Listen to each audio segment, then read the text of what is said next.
প্রত্যেকটা সংসারে কিন্তু ব্যস্ততার কোনো কমতি থাকে না। তো আমারও তাই। আমি যদিও বা সংসারের কাজ তেমন একটা পারি না, কিন্তু যেদিন মনটা চাই, মনটা খুব ভালো থাকে বা কোনো কারণে মানসিকভাবে খুব আপসেট থাকি, সেদিনকে নানান কাজের মধ্যে ব্যস্ত থাকি। ব্যস্ত থাকতে সেদিন ভালো লাগে। তো আজকেও নাস্তা-টাস্তা সারার পরে আমি ঘরগুলো গুছানো শুরু করলাম। পুরো ঘর-বাড়ি, খাটের নিচ-টিচ থেকে অনেক ময়লা পরিষ্কার করতে শুরু করলাম, ঝাড়ু দিতে শুরু করলাম। কারণ আমার এক টুকরা ছেলে, আমার পুরো ঘরবাড়ি লন্ডভন্ড করে রাখে এবং এখানে ২ দিন পর পরই আসলে কানায়-কোনায় সব জায়গায় ঝাড়ু দিতে হয়। আদারওয়াইজ আশেপাশে যে ফ্যাক্টরিগুলো আসে সেগুলোর ডাস্ট এত বেশি আসে যে ফ্যাক্টরির ডাস্টে আমার ঘরবাড়ি পুরো নোংরা হয়ে থাকে। আমি মুছতে ক্লান্ত হয়ে যাই। অনেক সময় আছে মেজাজ খারাপ হয়ে যায়, তখন আর মুছি না।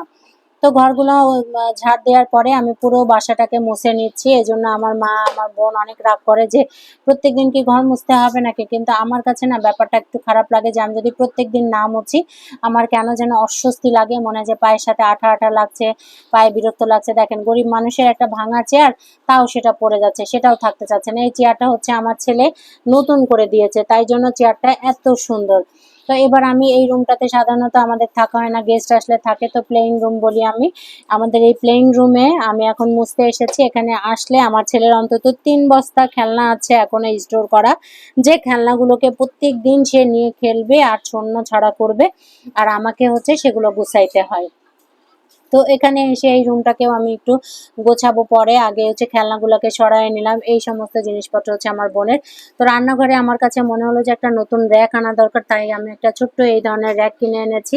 এই র‍্যাকটাকে দিয়ে আমি মসলাদানির যে সমস্ত বক্সগুলো আছে, ছোট বয়াম আছে, সেগুলো আমি রাখবো। তো এই নতুন মসলাদানিটা এনে এই নতুন যে র‍্যাক সেটা এনেছি। আনার পরে আমি এখন এটাকে পরিষ্কার করে নিব। কারণ দোকান থেকে আনার পরে কিন্তু এই র‍্যাকের সাথে অনেক ময়লা ধুলোবালি থাকে।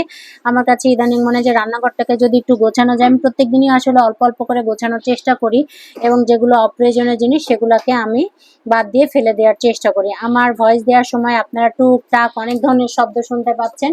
কারণ আমার বাচ্চাসহ বাসায় আরো মানুষজন আছে, তারা কিছু সাউন্ড দিচ্ছে, যার জন্য এই সমস্ত সাউন্ড আসছে। তো র‍্যাকটা যেখানে সেট করব সেই জায়গাটাতে আমি একটু পরিষ্কার করে নিচ্ছি। এখানে এর আগে আরেকটি র‍্যাক ছিল, তো সেটা এক লেভেলের ছিল দেখে আমি এবার ৩ তলা একটি র‍্যাক এনেছি। ৩ তলা র‍্যাক আনার ফলে যেটা হবে, আমার সুবিধা হবে, অনেকগুলো বয়াম আমি রাখতে পারবো।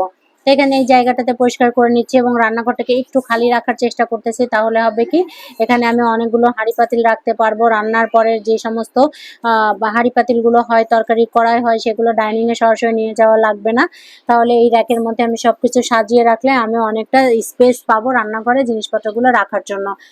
তো এখানে আমি র‍্যাকটাকে সেট করেছি এবং চুলার একদম সাথে সেট করার পরে উপরে সর্বপ্রথম আমি একটি তেলের বোতল রেখে দিয়েছি। এখন ওখানে যে বয়ামগুলো রাখবো, অর্থাৎ বিভিন্ন শুকনা মসলা গুঁড়ো, লবণ, হলুদ, জিরা, ধনিয়া, কফি এবং আরও যে সমস্ত বয়াম আছে ছোটোখাটো, সেগুলোকে আমি একটু পরিষ্কার করে নিচ্ছি। এগুলোকে আমি মাসে ১ বার না পারলেও মাসে ২ বার ৩ বার না পারলেও অন্তত মাসে ১ বার তো চেষ্টা করি পরিষ্কার রাখার জন্য। আর যখন নিজের শরীরটা অসুস্থ থাকে তখন আমার পক্ষে আসলে সম্ভব হয়ে ওঠে না এটা পরিষ্কার পরিচ্ছন্ন রাখার। তো এই পর্যায়ে আমি বয়ামগুলো সবগুলোকে এভাবে পরিষ্কার করে নিচ্ছি। পরিষ্কার করে এখানে পানি ঝরাইতে দিয়েছি। আর একটি ঝুড়িতে আম এনেছে আমার বর। সেই ৫ কেজি আমের মধ্যে অর্ধেক প্রায় পচে গেছে। আসলে আমগুলো সে আনে নাই, সে তার মামার কাছ থেকে গিফট পেয়েছে। কিন্তু আমগুলো অপরিপক্ক ছিল বিধায় আমগুলো পচে গেছে। তো আমগুলোর মধ্যে থেকে যে ভাঙা ভালো আমগুলো আছে সেগুলো আমি এখন রেখে দিব। তার আগে আমি বয়ামগুলো, চামচগুলো রেখে দিচ্ছি এবং যে পুরাতন ঝুড়িটা আছে সেটাকে আসলে বাতিল করে দিব।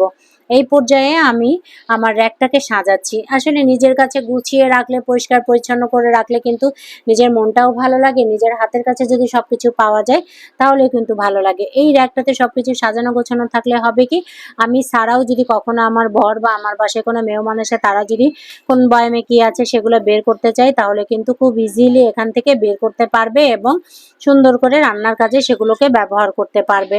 তো এটা যেমন রান্নার কাজে সুবিধা হবে, তেমনি দৃষ্টিতেও ভালো লাগবে, দেখতেও ভালো লাগবে। রান্নাঘরটাকে একটু গোছানো মনে হচ্ছে রান্নাঘরে নতুন একটা লুক এসেছে। আমার কাছে তো ভালো লাগছে। আপনারা একটু কমেন্ট করে জানাবেন যে আপনাদের কাছে কেমন লেগেছে।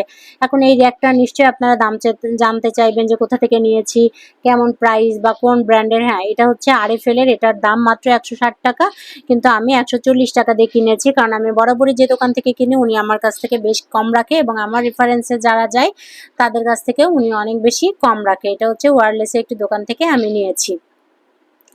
আর এটা হচ্ছে কাঠের, এটা কলমদানি। তো কলমদানিটাকে আমি সাজিয়ে গুছিয়ে রাখছি। এগুলো হচ্ছে কেক, আমার যতবারই কেক আনা হয় কেকের প্রত্যেকটি চামচ কিন্তু আমার আছে। আমার না কেন যেন পুরাতন জিনিসগুলো ফেলতে খুব মায়া লাগে, আমি খুব যত্ন করে এগুলোকে রেখে দেই।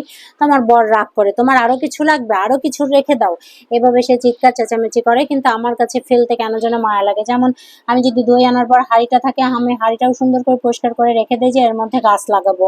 আমার কাছে মনে হয় যে থাক না, একটা কাজে লাগবে। তো এইভাবে আজকে সারাদিনের টুকটাক মতো কাজ করলাম, একবেলা কাজ করলাম, রান্নাঘর গুছিয়ে নিলাম, ঘর পরিষ্কার করলাম। এবার আমগুলোকে পরিষ্কার করে বেছে নিচ্ছি, যে আমগুলো ভালো আছে সেগুলোকে রাখছি। তো আজকে আর কথা বলবো না, সবাই ভালো থাকবেন, অবশ্যই আমার পেজের সাথে থাকবেন। ফেসবুক থেকে দেখলে ফলো দিবেন, আর ইউটিউব থেকে দেখলে সাবস্ক্রাইব করবেন। বা